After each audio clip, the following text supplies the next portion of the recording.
ایک نوجوان لڑکا جو اردن کے صحراؤں میں بظاہر بے مقصد پیدل گھومتا تھا، آج دنیا بھر کے سائنسدانوں کو زندگی کا راستہ دکھا رہا ہے۔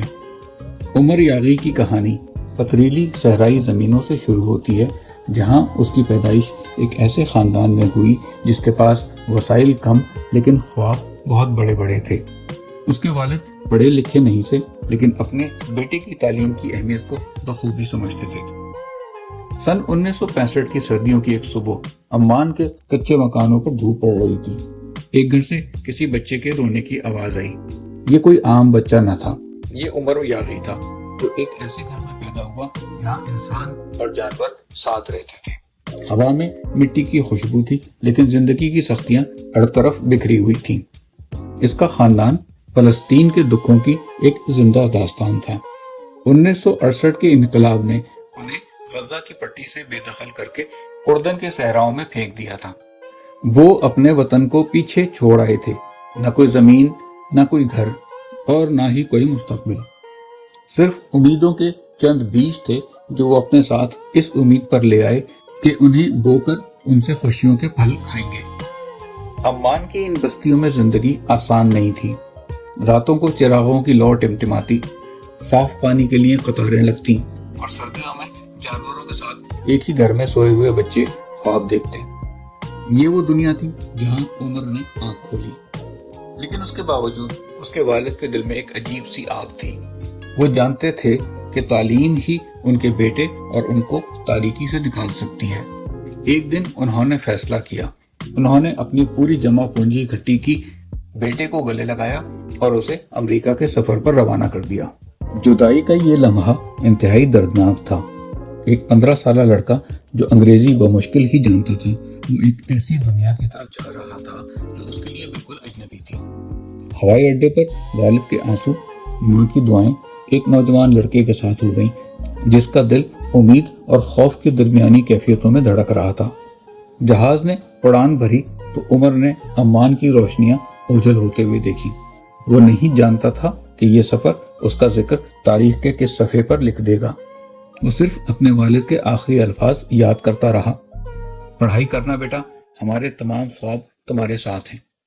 یہ محض ایک سفر کا آغاز نہیں تھا، بلکہ ایک خواب کی تعبیر کی جانب پہلا قدم تھا۔ تعلیم کے شوق نے عمر کو اسکول پہنچا دیا۔ یہ سفر آسان نہیں تھا۔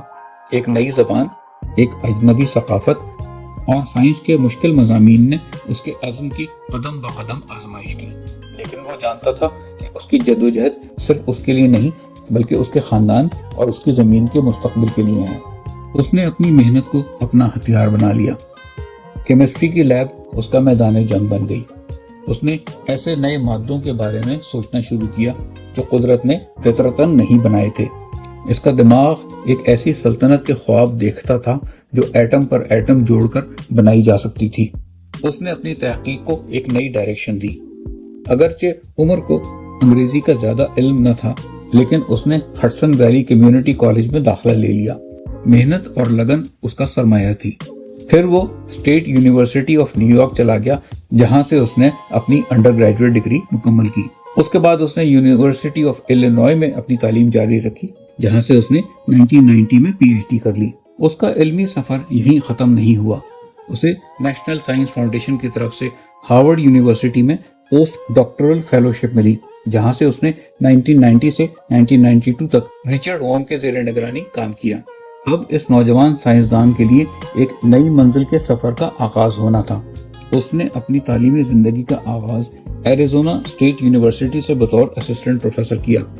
پھر یہ سفر اسے یونیورسٹی آف میشیگن لے گیا اور اس کے بعد یونیورسٹی آف کیلیفورنیا۔ عمر کا یہ علمی سفر چلتا رہا اور ابھی جاری ہے۔ چند سال پہلے سعودی حکومت نے انہیں اپنے ملک کی شہریت بھی دے دی۔